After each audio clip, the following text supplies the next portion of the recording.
Praise Lord. കർത്താവിൻ്റെ പരിശുദ്ധമായ നാമത്തിന് നന്ദിയോടെ സ്തോത്രം. അനുഗ്രഹിക്കപ്പെട്ടതായ നല്ല സമയത്തിനായിട്ട് ദൈവത്തെ തീയതിയുമായി സ്തുതിക്കുന്നു. JCNDST അഥവാ യേശു ക്രിസ്തുവിൻ്റെ പുതിയ നിയമരക്ഷയുടെ ഉപദേശം എന്ന ഈ വാട്സപ്പ് കൂട്ടായ്മയിൽ നിത്യജീവമൊഴികൾ എന്ന വചന പരമ്പരയിൽ ഇളയവന് വീണ്ടും ഒരു പ്രാവശ്യം കൂടെ കടന്നു വരുവാനും ജീവനുള്ള ദൈവത്തിൻ്റെ മാറ്റമില്ലാത്ത വചനം കേൾവിക്കാരായിരിക്കുന്ന പ്രിയ ദൈവമക്കളുമായിട്ട് ഷെയർ ചെയ്യുവാൻ സ്വർഗത്തിലെ ദൈവം ഇളയവനൊരവസരം കൂടെ ദാനമായി നൽകിയതോർത്ത് ദൈവത്തെ തീയതിയുമായി സ്തുതിക്കുന്നു. കർത്താവ് എല്ലാവരെയും ധാരാളമായി അനുഗ്രഹിക്കുമാറാകട്ടെ. ഈ അനുഗ്രഹിക്കപ്പെട്ടതായ നിമിഷത്തെ ഓർത്തുകൊണ്ട് ദൈവത്തെ സ്തുതിക്കുന്നു. അല്പസമയം തിരുവചനത്തിൽ നിന്നും ചില കാര്യങ്ങൾ നിങ്ങളെ ഓർമ്മപ്പെടുത്തുവാനായിട്ട് താല്പര്യപ്പെടുകയാണ്. കഴിഞ്ഞ ഏതാനും നാളുകളായി ദൈവം ആർ എന്ന വിഷയത്തെ സംബന്ധിച്ച് ഞാൻ നിങ്ങളോട് സംസാരിച്ചു കൊണ്ടിരിക്കുകയായിരുന്നു. ഇന്നും അതേ വിഷയം തന്നെയാണ് സംസാരിക്കുന്നതിൻ്റെ 14-ാമത്തെ ഭാഗമാണ്.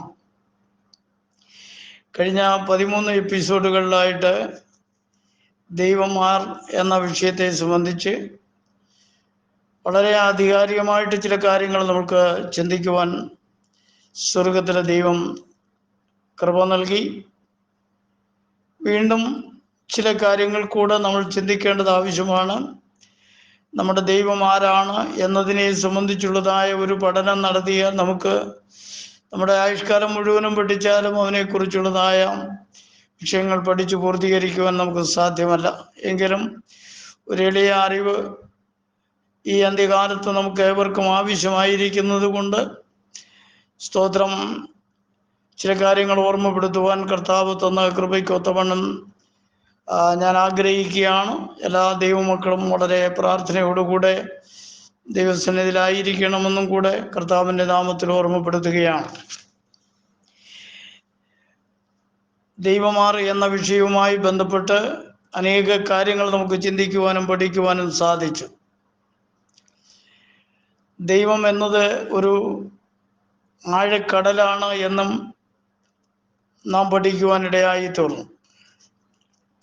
എത്ര പഠിച്ചാലും തീരാത്ത അത്ര ആഴമായ ഒന്നാണ് ദൈവം. അവന് അനേകം സവിശേഷതകളും ഗുണലക്ഷണങ്ങളും ഉണ്ട് എന്ന് നമുക്ക് പഠിക്കുവാൻ കഴിയുന്നുണ്ട്. അതേക്കുറിച്ചും ചില കാര്യങ്ങൾ അറിയുക എന്നത് വളരെ പ്രധാനമായ കാര്യമാണ്. ഇത് അന്ത്യകാലമാകിയാൽ നാം സത്യദൈവത്തെക്കുറിച്ച് അറിയേണ്ടും പോലെ അറിഞ്ഞിരിക്കണം. അല്ലെങ്കിൽ ദൈവമല്ലാത്തതിനെയും മാനുഷിക സങ്കല്പങ്ങളും പൈശാചിക തന്ത്രങ്ങളുമൊക്കെ നമ്മുടെ മേൽ കടന്നു വരികയും നമ്മുടെ ആത്മീയ ജീവിതത്തിൽ വീണുപോകുവാനുള്ളതായ സാധ്യത വളരെയേറെ ഉണ്ട് എന്നുള്ളതായ കാര്യവും നാം മനസ്സിലാക്കിക്കൊള്ളേണ്ടത് ആവശ്യമാണ്. അതാർക്കും സംഭവിക്കരുത് എന്ന് ആഗ്രഹിക്കുന്നു. സ്തോത്രം. ഈ അന്ത്യകാലത്ത് ശത്രുവാകുന്നവൻ വിവിധ വ്യാജ ഉപദേശങ്ങളുമായി ധാരാളം ആളുകളെ ലോകത്തിൽ അയച്ചിട്ടുണ്ട്. അതൊക്കെ പിശാചിൻ്റെ അനുയായികളാണ്, പിശാചിൻ്റെ ഉപദേശം പ്രസംഗിക്കുന്നവരാണ്, പിശാചിൻ്റെ കൽപ്പനകളെ പുറപ്പെടുവിക്കുന്നവരാണ്, ദൈവിക വിഷയങ്ങളുടെ ശത്രുക്കളാണ് എന്ന കാര്യവും നാം മനസ്സിലാക്കിക്കൊള്ളേണ്ടത് ആവശ്യമാണ്. സ്തോത്രം. ശത്രുവിൻ്റെ ഇത്തരത്തിലുള്ളതായ വ്യാജ സന്ദേശങ്ങളെ അവഗണിച്ചുകൊണ്ട് അതിനെതിരായി സത്യസന്ദേശം ലോകത്തിന് നൽകുക എന്ന ഏക ലക്ഷ്യത്തോടുള്ള ഒരു പോരാട്ടമാണ് JCNDST എന്ന ഈ ഗ്രൂപ്പിലൂടെ കർത്താവിൻ്റെ ദാസന്മാർ നിരന്തരമായി ചെയ്തുകൊണ്ടിരിക്കുന്നത് എന്ന് വളരെ വ്യക്തമാണ്. വളരെ പ്രാർത്ഥനയോടെ കർത്താവിൻ്റെ വചന സത്യത്തെ അറിയുവാൻ നാം പരിശ്രമിക്കണം. ദൈവത്തിന് അനേക ഗുണവിശേഷങ്ങളുണ്ട്. എല്ലാ ഗുണവിശേഷങ്ങളും പ്രത്യേകമായി വേർതിരിക്കുവാൻ സാധ്യമാകുന്നതല്ല. ഒന്ന് കൂട്ടുവാനും ഒന്ന് കുറയ്ക്കുവാനും കഴിയുകയില്ല. സകല ഗുണവിശേഷങ്ങളും നമ്മുടെ അരുമനാഥനായ കർത്താവിൽ തുല്യമായി സമ്മേളിച്ചിരിക്കുന്നു എന്ന് പഠിക്കുവാൻ സാധിക്കും. അവൻ്റെ അപ്രമേയത്വം, നിത്യത, സ്വയാസ്തിത്വം, സ്വയം പര്യാപ്തത, മാറ്റമില്ലായ്മ, അനന്തത എന്നീ വിശേഷ ലക്ഷണങ്ങൾ അവൻ്റെ വിശിഷ്ട സ്വഭാവങ്ങളാണ് എന്ന് നാം മനസ്സിലാക്കിയിരിക്കേണ്ടത് ആവശ്യമാണ്. ദൈവം എങ്ങനെയായിരുന്നു എന്ന് നാം പരിശോധിക്കുകയാണ്. ചില കാര്യങ്ങൾ നമുക്ക് മനസ്സിലാക്കേണ്ടതിന് തിരുവചന യാഥാർത്ഥ്യങ്ങളെ പരിശോധിക്കേണ്ടതും ആവശ്യമാണ്. പുറപ്പാട് പുസ്തകം 6-ാം അധ്യായത്തിൻ്റെ 2-3 വാക്യഭാഗങ്ങൾ പ്രാരംഭമായി വായിക്കുവാൻ താല്പര്യപ്പെടുന്നു.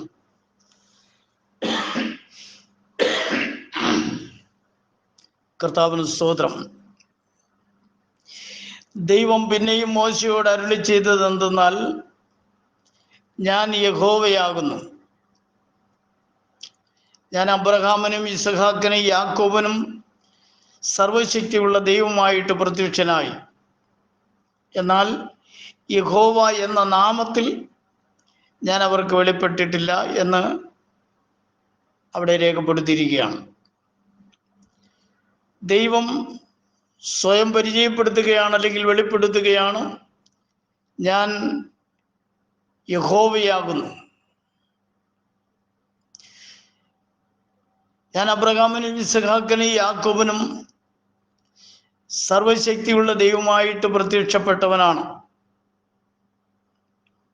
എന്നാൽ യഹോവ എന്ന നാമത്തിൽ ഞാൻ അവർക്ക് വെളിപ്പെട്ടില്ല എന്ന് നമുക്കവിടെ കാണുവാൻ കഴിയുകയാണ്. യഹോവ എന്ന നാമത്തിലല്ല താൻ അവർക്ക് വെളിപ്പെട്ടത്, സർവശക്തനായിട്ടാണ് എന്ന് അവിടെ രേഖപ്പെടുത്തിയിരിക്കുന്നതായിട്ട് നമുക്ക് പഠിക്കുവാൻ കഴിയുന്നു. സ്തോത്രം. പുറപ്പാട് പുസ്തകം 3-ാം അധ്യായത്തിൻ്റെ 13-14 വാക്യഭാഗങ്ങൾ നാം വായിക്കുമ്പോൾ, മോശെ ദൈവത്തോട്, ഞാൻ ഇസ്രായേൽ മക്കളുടെ അടുക്കൽ ചെന്ന് നിങ്ങളുടെ പിതാക്കന്മാരുടെ ദൈവം എന്നെ നിങ്ങളുടെ അടുക്കൽ അയച്ചിരിക്കുന്നു എന്ന് പറയുമ്പോൾ അവൻ്റെ നാമം എന്തെന്ന് അവർ എന്നോട് ചോദിച്ചാൽ ഞാൻ അവരോട് എന്തു പറയണം എന്ന് ചോദിച്ചു. ഇതിൻ്റെ ചരിത്ര പശ്ചാത്തലം നമുക്ക് ഏവർക്കും അറിവുള്ളതാണ്. ഇസ്രായേൽ ജനം മിസ്രയീമിൽ അടിമ ജീവിതം നയിക്കുമ്പോൾ അവരുടെ കഷ്ടതകളും പ്രയാസങ്ങളും നിലവിളിയും കണ്ണുനീരുമൊക്കെ സ്വർഗത്തിലെ ദൈവം കണ്ടും കേട്ടും അവരെ അവിടെ നിന്നും വിടുവിക്കേണ്ടതിന് വേണ്ടിയുള്ളതായ ഒരു തയ്യാറെടുപ്പ് നടത്തുന്നതായിട്ടാണ് നമുക്കിവിടെ കാണുവാൻ കഴിയുന്നത്. സ്തോത്രം. ഈ ജനം 430 സംവത്സരക്കാലം അന്യദേശത്ത് അടിമകളായി പാർക്കുമെന്നുള്ളതായ കർത്താവിൻ്റെ ആ നിർണയവും അതിനുശേഷം അവരെ അവിടെ നിന്നും മടക്കിക്കൊണ്ടുവരുമെന്നുള്ളതായ വാഗ്ദാനമൊക്കെയും ഈ ജനത്തിന്, അല്ലെങ്കിൽ അബ്രഹാമിന് ദൈവം നൽകിയിട്ടുണ്ടായിരുന്നു. അതനുസരിച്ച് അതിൻ്റെ കാലഘട്ടം ഏതാണ്ട് പൂർത്തിയായി വരുമ്പോൾ അവരെ മിസ്രയീമിൽ നിന്ന് വിടുവിക്കുവാൻ അനുയോജ്യനായ ഒരു വ്യക്തിയെ തിരഞ്ഞെടുക്കുകയാണ് കർത്താവ് ചെയ്യുന്നത്. അതിനെ മോശയാണ് ദൈവം തിരഞ്ഞെടുക്കുവാനിടയായി തീർന്നത് എന്ന് നമുക്ക് മനസ്സിലാക്കുവാൻ കഴിയുന്നു. മോശെ ആ കാലഘട്ടത്തിൽ മിദ്യാനിലെ പുരോഹിതനായ തൻ്റെ അമ്മായിയപ്പൻ്റെ ആടുകളെ മേയിച്ചുകൊണ്ട് നടക്കുന്ന കാലഘട്ടമായിരുന്നു. അങ്ങനെ അമ്മായിയപ്പൻ്റെ ആടുകളെ മേയിച്ചുകൊണ്ട് യഹോവയുടെ പർവ്വതമാകുന്ന ഹോരേബോളം അവൻ ചെന്നു എന്ന് നമുക്കിവിടെ കാണുവാൻ കഴിയുന്നു. ഹോരേബിൽ വെച്ച് യഹോവയായ ദൈവം മോശയ്ക്ക് മുൾപ്പടർപ്പിൽ പ്രത്യക്ഷമായി. മുൾപ്പടർപ്പ് കത്തിക്കൊണ്ടിരിക്കുന്നു, എങ്കിലും അത് വെന്തുപോകുന്നില്ല എന്ന് മോശെ കണ്ടു. അപ്പോൾ അതെന്തായിരിക്കും അതിൻ്റെ ഈ അത്ഭുത പ്രതിഭാസം എന്ന് അറിയേണ്ടതിന് വേണ്ടി താൻ അതിൻ്റെ അടുക്കലേക്ക് കടന്നു ചെല്ലുവാൻ താല്പര്യപ്പെട്ടു എന്ന് നമുക്ക് ആ ഭാഗം പഠിക്കുമ്പോൾ മനസ്സിലാക്കുവാൻ കഴിയുന്നു. എന്നാൽ സ്വർഗത്തിൽ നിന്നും ദൈവം മോശയെ വിളിച്ചു, മോശെ, നിന്റെ കാലിൽ കിടക്കുന്നതായ ചെരുപ്പ്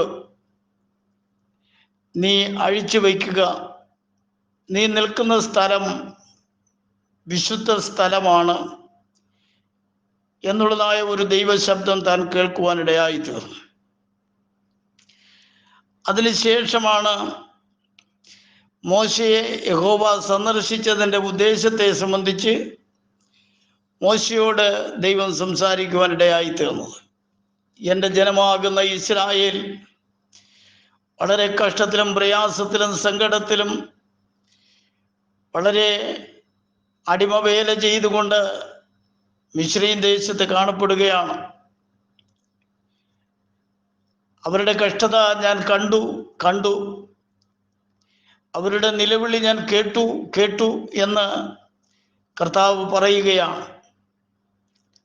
അതിനുശേഷം താൻ അവരോട് ചെയ്തതായ വാഗ്ദത്തം ഓർത്തുകൊണ്ട് അവരെ വിടുവിക്കുവാൻ വേണ്ടി മോശയെ അവരുടെ അടുക്കലേക്ക് അയക്കുവാൻ ദൈവം തീരുമാനിച്ചപ്പോൾ മോശയോട് മിസ്രയീമിൽ കടന്നു എന്ന് എൻ്റെ ജനമായിരിക്കുന്ന ഇസ്രായേലിനെ അവിടെ നിന്ന് വിടുവിച്ചു കൊണ്ടുവരേണം എന്ന് ദൈവം അരുളി ചെയ്തപ്പോൾ മോശയ്ക്ക് വളരെ ഭയമുണ്ടായി. മോശെ അതിന് വിസമ്മതം പ്രകടിപ്പിച്ചു, പല ഉപാധികൾ പറഞ്ഞു. എനിക്ക് വിക്കുണ്ട്, ഞാൻ തടിച്ച നാവുള്ളവനാണ്, എനിക്ക് അവരോട് സംസാരിക്കുവാൻ ബുദ്ധിമുട്ടുണ്ട്, അതുകൊണ്ട് നീ മറ്റാരെയെങ്കിലും അതിനായിട്ട് നിയോഗിക്കണമെന്ന് കർത്താവിനോട് അവൻ സംസാരിക്കുവാൻ ഇടയായി തീർന്നു. എന്നാൽ അതിന് പകരമായിട്ട് അയക്കുവാൻ മറ്റാരും ആ കാലഘട്ടത്തിൽ ഉണ്ടായിരുന്നതായിട്ട് കാണുവാൻ കഴിയുന്നില്ല. അതുകൊണ്ട് ദൈവം വളരെയധികം നിർബന്ധിച്ചുകൊണ്ട് മോശയോട് നീ തന്നെ ആ ദൗത്യം നിർവഹിക്കണമെന്ന് കർത്താവ് പറയുന്നതായിട്ടാണ് നമുക്ക് കാണുവാൻ കഴിയുന്നത്. ഒടുവിൽ പല വിധത്തിലും അവൻ ഒഴിഞ്ഞു മാറുവാൻ ശ്രമിച്ചു, എങ്കിലും സ്വർഗത്തിലെ ദൈവം അവനെ അതിനനുവദിച്ചില്ല.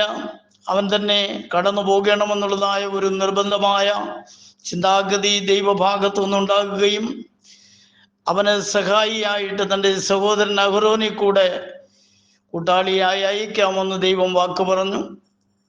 ഒടുവിൽ മോശെ ദൈവത്തിൻ്റെ ആലോചനകൾക്ക് കീഴടങ്ങേണ്ടതായിട്ട് വന്നു.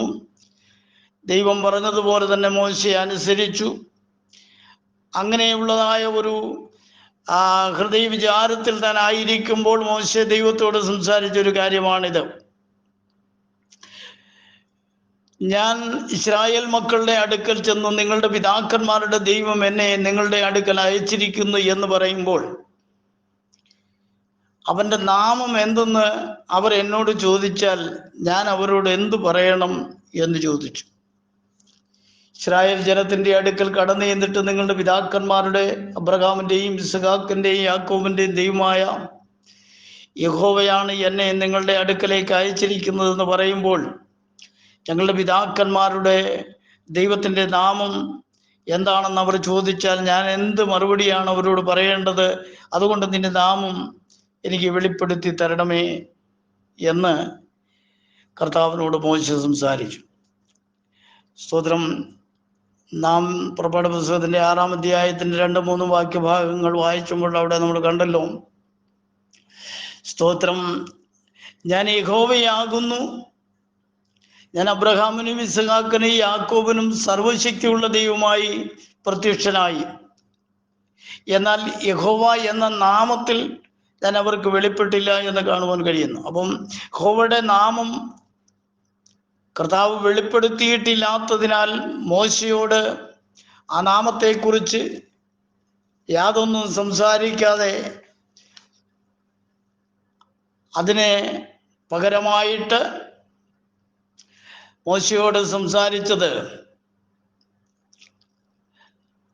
ഇവിടെ അതിൻ്റെ 14-ാമത്തെ വാക്യഭാഗത്തിൽ നമ്മൾ വായിക്കുന്നു. 3-ന്റെ-14 വാക്യഭാഗം. അതിന് ദൈവം മോശയോട്, ഞാനാകുന്നവൻ ഞാനാകുന്നു, ഞാനാകുന്നു എന്നുള്ളവൻ എന്നെ നിങ്ങളുടെ അടുക്കൽ അയച്ചിരിക്കുന്നു എന്നിങ്ങനെ നീ ഇസ്രായേൽ മക്കളോട് പറയണമെന്ന് കൽപ്പിച്ചു.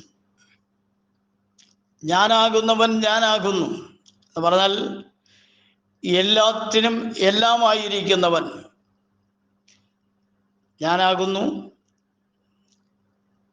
ഞാനാകുന്നവൻ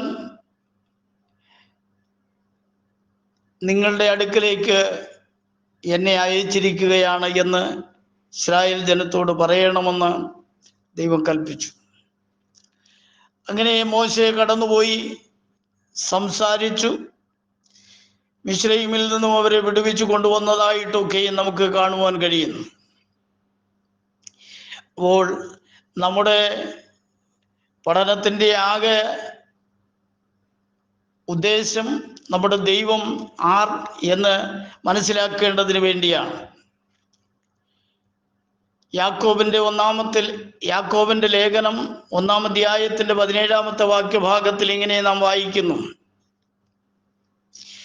എല്ലാ നല്ല ദാനവും തികഞ്ഞ വരമൊക്കെയും ഉയരത്തിൽ നിന്ന് വെളിച്ചങ്ങളുടെ പിതാവിങ്കിൽ നിന്ന് ഇറങ്ങി വരുന്നു. അവന് വികാരമോ ഗതിഭേദത്താലുള്ള ആച്ഛാദനമോ ഇല്ല എന്ന് കാണുവാൻ കഴിയുകയാണ്. എല്ലാ നല്ല ദാനവും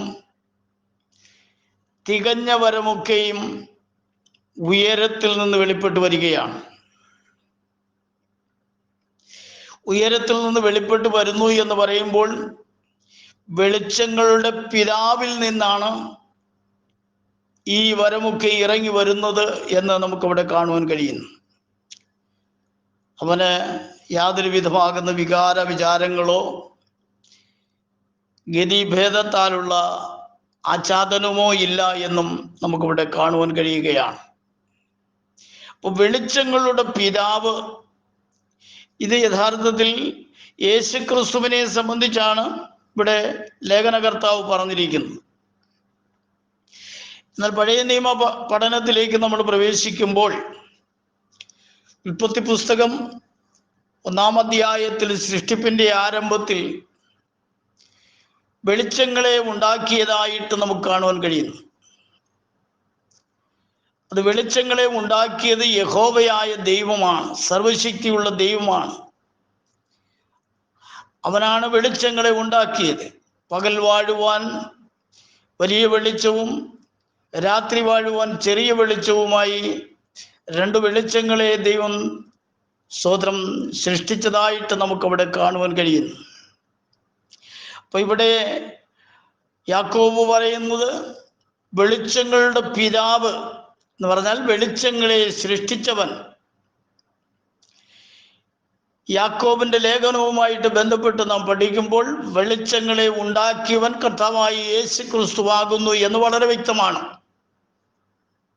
അത് യോഹന്നാന്റെ സുവിശേഷത്തിൽ നാം കാണുന്നു. ഞാൻ സ്വർഗത്തിൽ നിന്ന് ഇറങ്ങി വന്ന ലോകത്തിന്റെ വെളിച്ചമാകുന്നു. സ്തോത്രം, ഏത് മനുഷ്യനെയും പ്രകാശിപ്പിക്കുന്ന സത്യവെളിച്ചം ലോകത്തിലേക്ക് വന്നുകൊണ്ടിരുന്നു എന്നൊക്കെയും ആ അധ്യായ ഭാഗത്തിലൂടെ നമുക്ക് പഠിക്കുവാനായിട്ട് സാധ്യമാകും. അപ്പോൾ വെളിച്ചങ്ങളുടെ പിതാവ് അഥവാ വെളിച്ചത്തെ ഉണ്ടാക്കിയവൻ യഹോവയായ ദൈവമാണെന്ന് പഴയ നിയമത്തിൽ പറയുമ്പോൾ അതേ ദൈവം തന്നെയാണ് യേശു ക്രിസ്തു എന്ന് വളരെ വ്യക്തമായിട്ട് നമുക്ക് പഠിക്കുവാൻ കഴിയുന്ന നിലയിലാണ് ഈ വിഷയഭാഗം നമുക്കിവിടെ കാണുവാൻ കഴിയുന്നത്. വെളിച്ചങ്ങളുടെ പിതാവ് യേശു ക്രിസ്തുവാണ്. അവന് യാതൊരു വിധമാകുന്ന വികാരമോ ഗതിഭേദത്താലുള്ള ആച്ഛാദനമോ ഇല്ല എന്ന് നമുക്കവിടെ കാണുവാൻ കഴിയുന്നു. യെശയ്യാ പ്രവാചകന്റെ പുസ്തകം 42-ാം അധ്യായത്തിന്റെ 10-ാമത്തെ വാക്യഭാഗത്തിൽ ഇങ്ങനെ നാം വായിക്കുന്നു: സമുദ്രത്തിൽ സഞ്ചരിക്കുന്നവരും അതിലുള്ള സകല ദ്വീപുകളും അവയിലെ നിവാസികളും ആയുള്ളവരെ, യഹോവയ്ക്കൊരു പുതിയ പാട്ടും ഭൂമിയുടെ അറ്റത്തുനിന്ന് അവന് സ്തുതിയും പാടുവിൻ. യഹോവയായ ദൈവമാണ് ഏക സത്യദൈവം. അവന് സകലവിധമാകുന്ന മഹത്വവും പുകഴ്ചയും കൊടുക്കണമെന്ന് ദൈവവചനം വളരെ വ്യക്തമായിട്ട് നമ്മെ പഠിപ്പിക്കുകയാണ്. സ്തോത്രം. റോമാലേഖനം 11-ാം അധ്യായത്തിന്റെ 33-ാമത്തെ വാക്യഭാഗത്തിൽ, ഹാ ദൈവത്തിന്റെ ധനം, ജ്ഞാനം, അറിവ് എന്നിവയുടെ ആഴമേ, അവന്റെ ന്യായവിധികൾ എത്ര അപ്രമേയവും അവന്റെ വഴികൾ എത്ര അഗോചരവുമാകുന്നു എന്ന് നമുക്കവിടെ കാണുവാൻ കഴിയുകയാണ്. ദൈവത്തിൻ്റെ പ്രവർത്തനങ്ങളെ സംബന്ധിച്ച് മാനുഷികമാകുന്ന ചിന്താഗതികൾക്കൊന്നും അത് വിലയിരുത്തുവാൻ കഴിയുന്ന നിലയിലല്ല.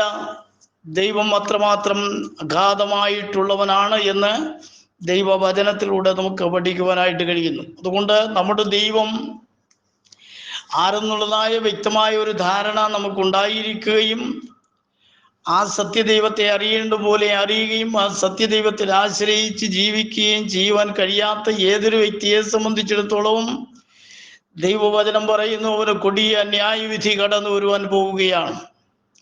അതിൻ്റെ സമയം ഏകദേശം നമ്മോട് അടുത്തിരിക്കുന്നു എന്ന് വളരെ വ്യക്തമാണ്. സകല സൃഷ്ടിയോടുമുള്ള ബന്ധത്തിൽ ദൈവത്തിന് മാത്രമുള്ള ദിവ്യ ഗുണങ്ങളാകുന്നു അവൻ്റെ സർവശക്തിത്വം, അവൻ്റെ സർവവ്യാപിത്വം, അവൻ്റെ സർവജ്ഞാനം എന്നിവ. ആത്മാവായ ദൈവത്തെ മറ്റൊന്നിനോടും താരതമ്യം ചെയ്യുവാൻ സാധ്യമല്ല എന്ന് നമുക്ക് പഠിക്കുവാൻ കഴിയുന്നു. ദൈവത്തിൻ്റെ വിശുദ്ധി, അവൻ്റെ നീതി, അവൻ്റെ നന്മ, അവൻ്റെ സ്നേഹം, അവൻ്റെ മനസ്സലിവ്, ഇതെല്ലാം അവൻ്റെ പ്രത്യേക ഗുണവിശേഷങ്ങളാണ് എന്ന് നമുക്ക് പഠിക്കുവാനായിട്ട് കഴിയുന്നുണ്ട്. സ്തോത്രം.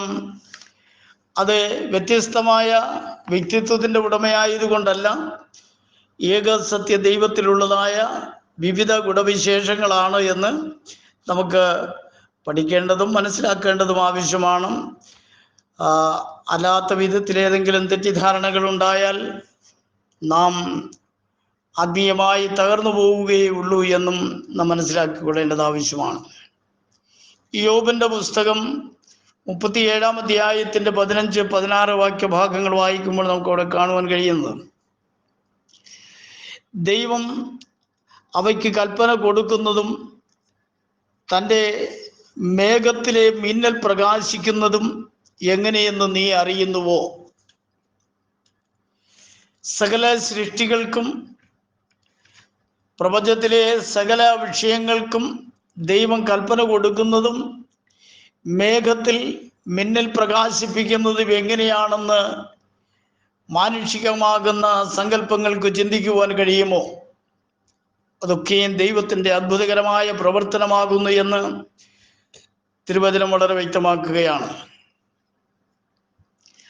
പിന്നീട് അതിൻ്റെ അടുത്ത ഭാഗത്തിൽ കാണുന്നത്, മേഘങ്ങളുടെ ആകെ തൂക്കവും ജ്ഞാനസമ്പൂർണനായവൻ്റെ അത്ഭുതങ്ങളും നീ അറിയുന്നുവോ?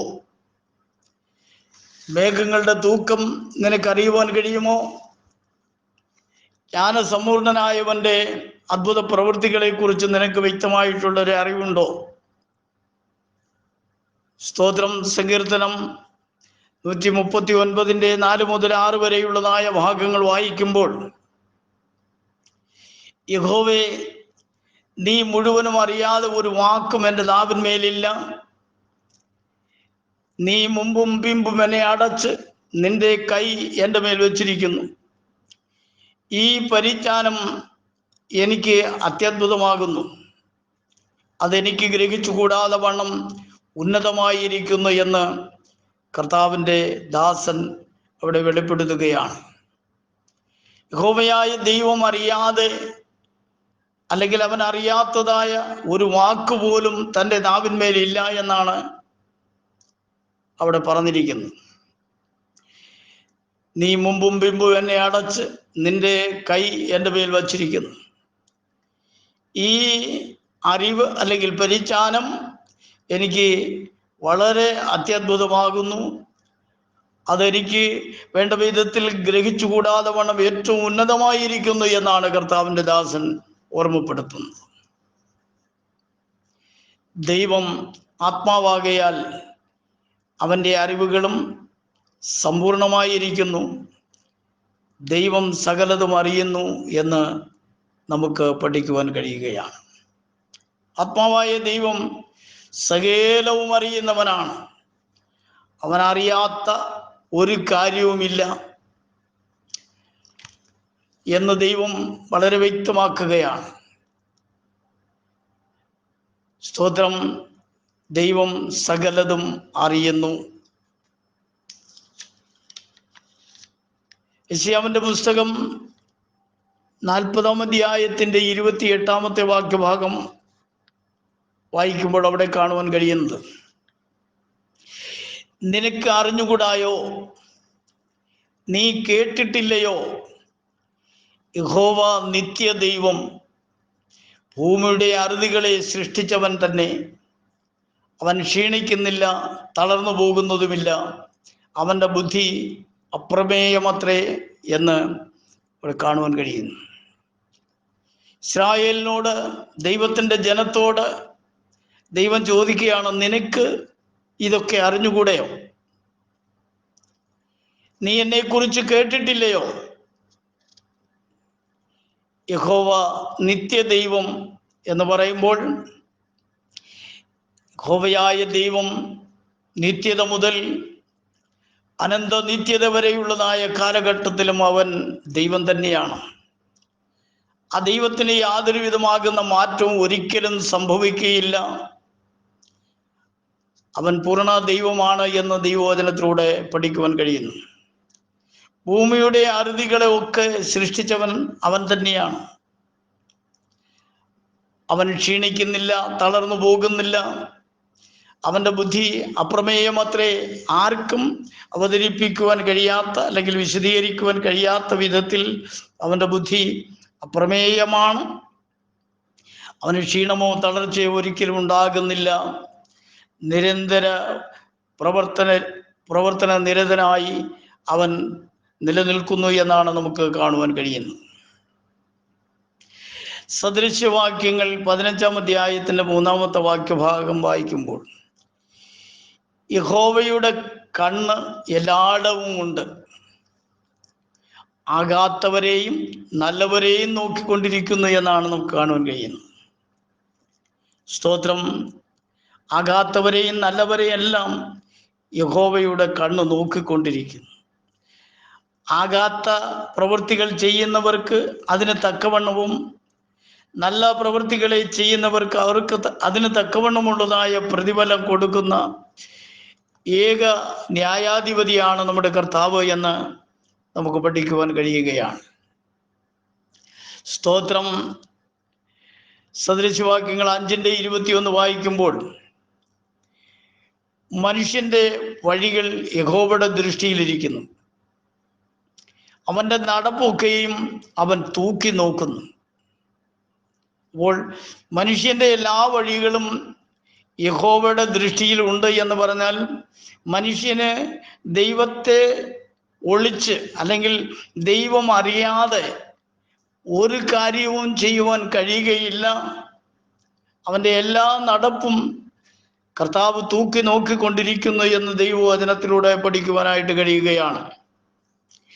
അതുകൊണ്ട് ദൈവത്തെ കൊണ്ട് അസാധ്യമായതൊന്നുമില്ല, ദൈവത്തിന് മറവായിരിക്കുന്നതൊന്നുമില്ല. ഓരോ മനുഷ്യൻ്റെയും ചലനങ്ങൾ ഓരോന്നും സ്വർഗത്തിലെ ദൈവം ശ്രദ്ധിക്കുന്നു, മനസ്സിലാക്കുന്നു. സ്തോത്രം. ഇതൊക്കെയും അവൻ്റെ സ്മരണയുടെ പുസ്തകങ്ങളിൽ രേഖപ്പെടുത്തിയിരിക്കുന്നു എന്നും ദൈവവചനത്തിലൂടെ കാണുവാൻ കഴിയുന്നു. ഇപ്പോൾ കൃപയുടെ കാലഘട്ടമായതുകൊണ്ട് മനുഷ്യൻ ചെയ്യുന്ന പ്രവൃത്തികൾക്ക് തക്കവണ്ണമുള്ളതായ ആ ന്യായവിധി ഇപ്പോൾ നടക്കുന്നില്ല. ദൈവം ദീർഘമായി ക്ഷമിക്കുകയാണ്. എന്നാൽ സങ്കീർത്തനക്കാരൻ പറയുന്നത് ഇങ്ങനെയാണ്: ഇതൊക്കെ നിമിത്തം നിന്റെ കണ്ണിൻ മുൻപിൽ ഇതൊക്കെയും കർത്താവ് നിരത്തി വയ്ക്കും. ദൈവത്തെ മറക്കുന്നവരെ ഇത് ഓർത്തുകൊള്ളുക, അല്ലെങ്കിൽ നിന്നെ ഞാൻ കീറിക്കളയും, വിടുവിക്കുവാൻ ആരും ഉണ്ടാവുകയില്ല എന്നാണ് ദൈവവചനത്തിലൂടെ കാണുവാൻ കഴിയുന്നത്. യഹോവയായ ദൈവത്തിൻ്റെ ഉഗ്രമായ കോപം മനുഷ്യന്റെ മേൽ തട്ടുന്നതിന് മുമ്പേ മനുഷ്യൻ സത്യദൈവത്തെ അറിയേണ്ടും പോലെ അറിഞ്ഞ് സത്യത്തിലേക്ക് തിരിഞ്ഞ് യഹോവയായ ദൈവത്തിന് പ്രസാദമുള്ള ജീവിതത്തിൻ്റെ ഉടമകളായി ജീവിക്കുവാൻ തയ്യാറാകുന്നില്ല എങ്കിൽ ദൈവകോപം മനുഷ്യന്റെ മേൽ കടന്നു വരുമെന്നുള്ളതിന് സംശയമൊന്നുമില്ല. ദൈവത്തിൻ്റെ കോപം കടന്നു വരുമ്പോൾ ദൈവം ദഹിപ്പിക്കുന്ന അഗ്നിയാണെന്ന് ദൈവവചനത്തിലൂടെ കാണുവാൻ കഴിയുകയാണ്.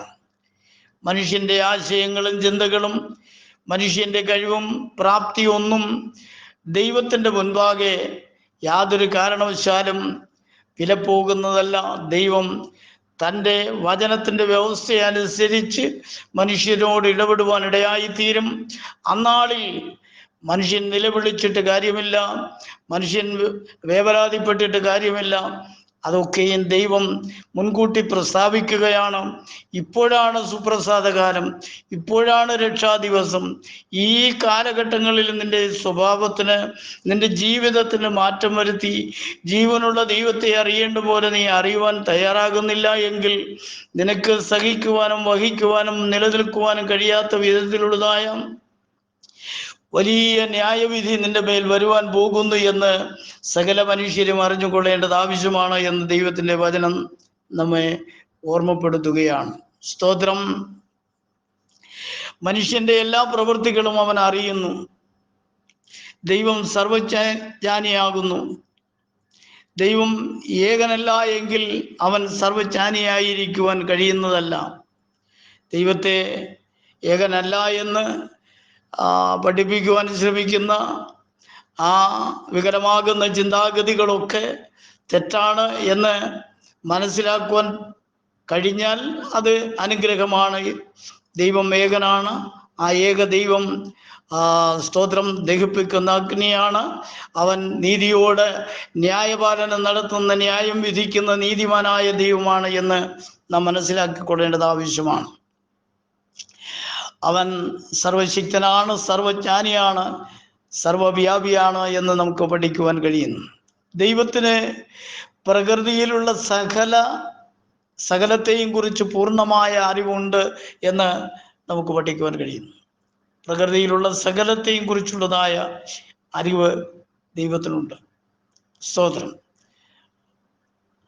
മത്തായിയുടെ സുവിശേഷം 10-ാം അധ്യായത്തിന്റെ 29-30 വാക്യഭാഗങ്ങൾ വായിക്കുമ്പോൾ അവിടെ രേഖപ്പെടുത്തിയിരിക്കുന്നു: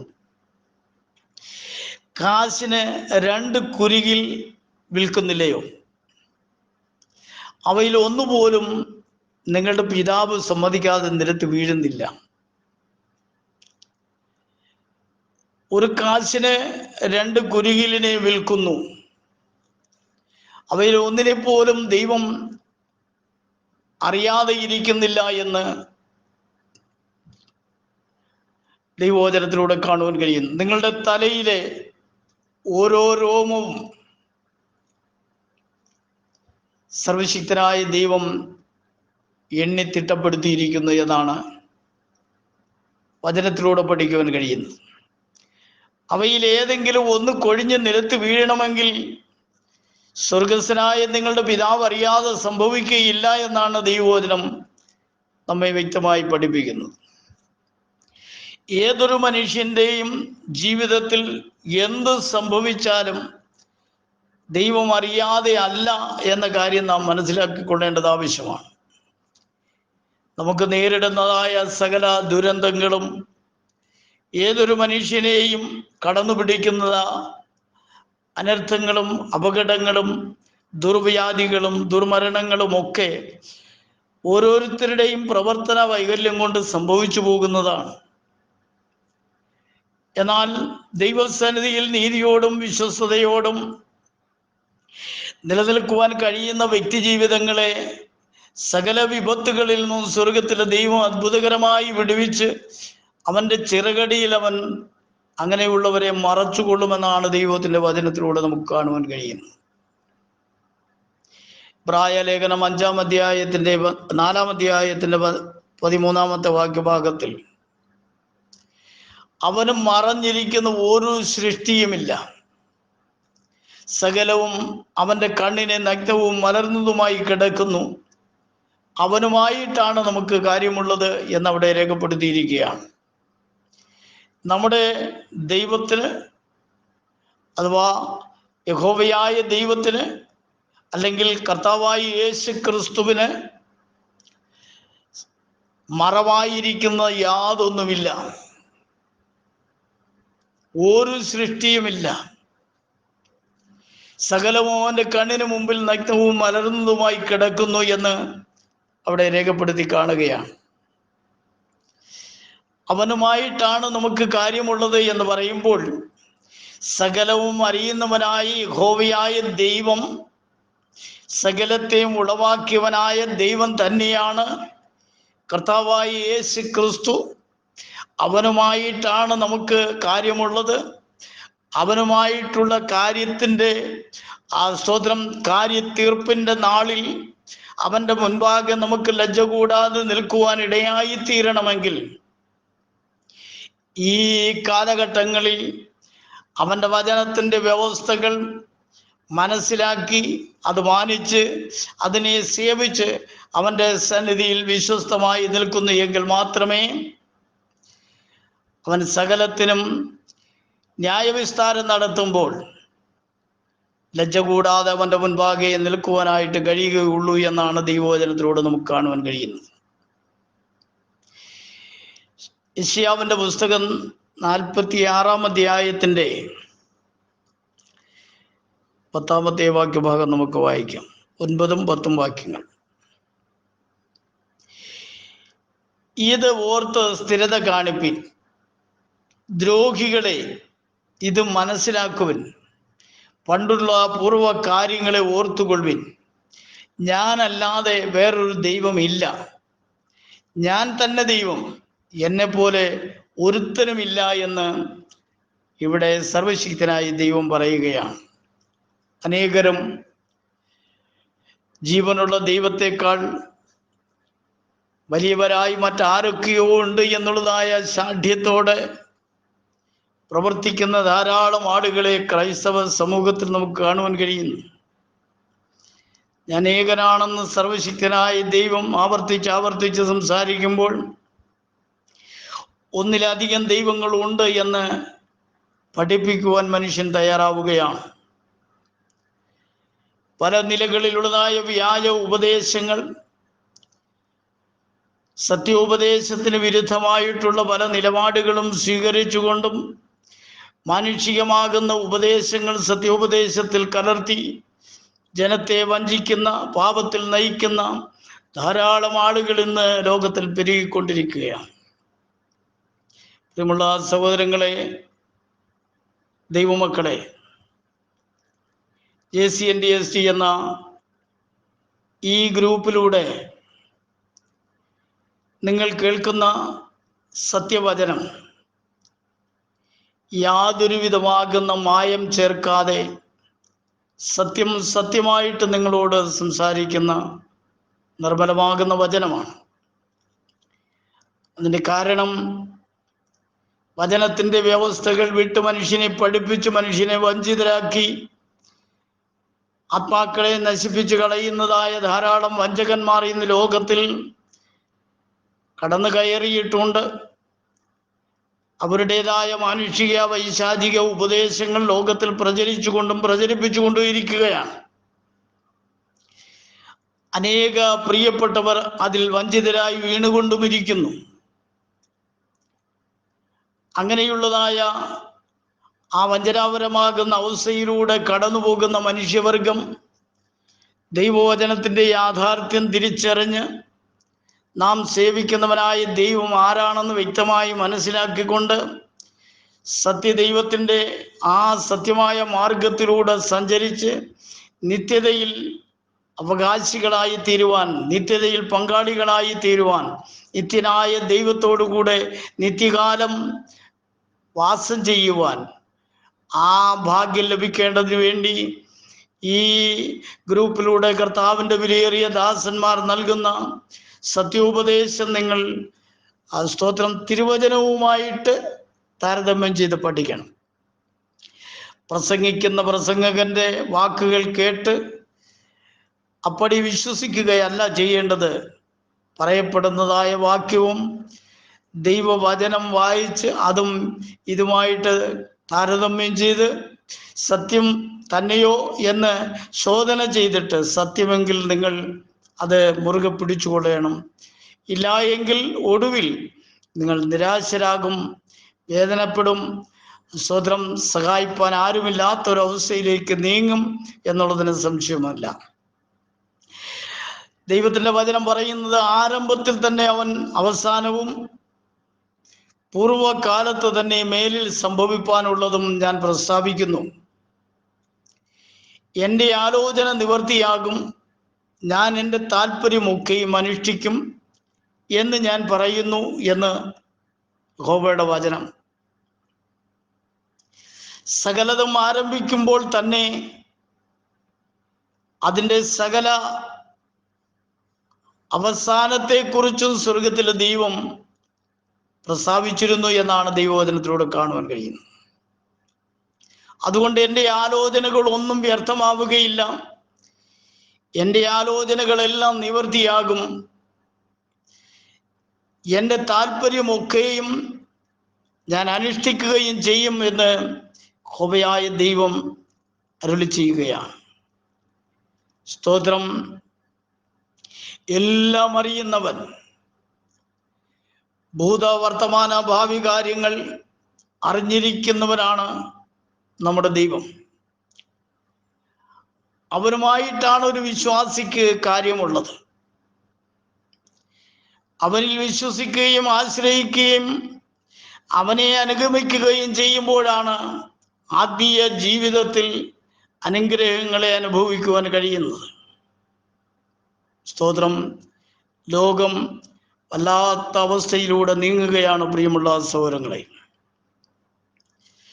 എല്ലാവരും ഞങ്ങൾ സത്യം സംസാരിക്കുന്നു, സത്യത്തിന് വേണ്ടി നിലകൊള്ളുന്നു, ഞങ്ങൾ പറയുന്നതാണ് സത്യം, ഞങ്ങൾ പ്രവർത്തിക്കുന്നതാണ് സത്യം എന്നൊക്കെ വീമ്പിളക്കുന്ന ധാരാളം ആളുകൾ ലോകത്തിലുണ്ട്. എന്നാൽ ദൈവവചനവും അവരുടെ പ്രവൃത്തികളും തമ്മിൽ എന്തുമാത്രം താരതമ്യമുണ്ട്, എന്തുമാത്രം പൊരുത്തമുണ്ട് എന്നതിനെ സംബന്ധിച്ച് വ്യക്തമായി ഗ്രഹിച്ചുകൊണ്ട് ക്രിസ്തീയ ജീവിതം നയിക്കുവാൻ നാം തയ്യാറാകുന്നില്ല എങ്കിൽ അവരുടെ വഞ്ചനയിൽ കുടുങ്ങിപ്പോകും, നഷ്ടപ്പെട്ടു പോകും. നമ്മുടെ കർത്താവ് വരാറായി. ദൈവവചനത്തിൻ്റെ സത്യത്തിന് വേണ്ടി ഒരുങ്ങുക. ദൈവം എല്ലാവരെയും സഹായിക്കട്ടെ. മറ്റൊരുത്തനിലും രക്ഷയില്ല. നാം രക്ഷിക്കപ്പെടുവാൻ ആകാശത്തിൻ്റെ കീഴിൽ മനുഷ്യരുടെ ഇടയിൽ നൽകപ്പെട്ട ഒരേ ഒരു നാമം, അത് കർത്താവായ യേശു ക്രിസ്തുവിൻ്റെ നാമമാണ്. അതുകൊണ്ട് ഈ നാമമല്ലാതെ മറ്റേതെങ്കിലും വ്യവസ്ഥകളിലൂടെ രക്ഷ പ്രാപിക്കാമെന്ന് ആരെങ്കിലും തെറ്റിദ്ധരിക്കുകയോ തെറ്റിദ്ധരിപ്പിക്കുകയോ ചെയ്താൽ അത് വ്യാജമാണെന്ന് മനസ്സിലാക്കിക്കൊണ്ട് സത്യമാർഗത്തിൽ നിലനിൽക്കുക. കർത്താവ് എല്ലാവരെയും ധാരാളമായി അനുഗ്രഹിക്കുമാറാകട്ടെ. ഇന്ന് പകൽക്കാലം അല്പസമയം ഈ വൈകിയ സമയത്ത് തിരുവചനവുമായിട്ട് തിരുമുമ്പിൽ നിൽക്കുവാൻ സ്വർഗത്തിൽ ദൈവം ഇളയവന് ഭാഗ്യം നൽകിയത് കൊണ്ട് ദൈവത്തെ അത്യധികമായി സ്തുതിക്കുന്നു. ഇളയവന് സമയം അനുവദിച്ചു തന്ന ACNDST എന്ന ഈ ഗ്രൂപ്പിൻ്റെ അഡ്മിന്മാരായിരിക്കുന്ന ബഹുമാനിയ കർത്താവിൻ്റെ ദാസന്മാർക്ക് കർത്താവായ യേശു ക്രിസ്തുവിൻ്റെ നാമത്തിലുള്ള എൻ്റെ സ്നേഹവും നന്ദിയും അറിയിച്ചുകൊണ്ടും ഇളയവനെ ബലപ്പെടുത്തിയ സർവ്വലഭനായിരിക്കുന്ന കർത്താവിന് സകല മാനവും മഹത്വവും കരയേറ്റിക്കൊണ്ട് ഞാൻ എൻ്റെ വാക്കുകളെ നിർത്തുന്നു. ദൈവം എല്ലാവരെയും ധാരാളമായി അനുഗ്രഹിക്കുമാറാകട്ടെ. ആമേൻ. നമ്മുടെ കണ്ണുകളെ അടച്ചൊരു വാക്ക് പ്രാർത്ഥിക്കാം. പരിശുദ്ധനായ ഞങ്ങളുടെ ദൈവമേ, സ്വർഗ്ഗീയ കർത്താവേ, അല്പനിമിഷം തിരുവചനം സംസാരിക്കുവാൻ നീ എളിയവന് ഭാഗ്യം നൽകിയത് കൊണ്ട് സ്തോത്രം. സംസാരിക്കപ്പെട്ട വചനം ശരിയായ വിധത്തിൽ പരിശോധിച്ച് ആശ്രയിച്ച് ഗ്രഹിച്ച് അതിൽ ആശ്രയിച്ച് നിലനിൽക്കുവാൻ നിന്റെ മക്കളെ നീ സഹായിക്കുമാറാണെന്ന് പ്രാർത്ഥിക്കുന്നു. സകലവും നിന്റെ നാമത്തിന്റെ മഹത്വത്തിനും പുകഴ്ചയ്ക്കുമാകേണ്ടതിന് സഹായിക്കണം. പ്രാർത്ഥന തിരുമേനി കേട്ടതുകൊണ്ട് സ്തോത്രം. ഈ ഗ്രൂപ്പിനെ അനുഗ്രഹിക്കണം, നിന്റെ അഡ്മിന്മാരെ അനുഗ്രഹിക്കണം. കർത്താവിന്റെ വിലയേറിയ ദാസന്മാരെയും ദൈവജനത്തെ എല്ലാം അനുഗ്രഹിച്ചേട്ടെ. സകലാത്മീയ അനുഗ്രഹങ്ങളാൽ നിറയ്ക്കണം, മഹത്വം ചെയ്യട്ടെ. യേശു ക്രിസ്തുവിന്റെ തന്നെയുള്ള നാമത്തിൽ തന്നെ ആമേൻ. Praise the Lord. സ്തോത്രം സ്തോത്രം സ്തോത്രം.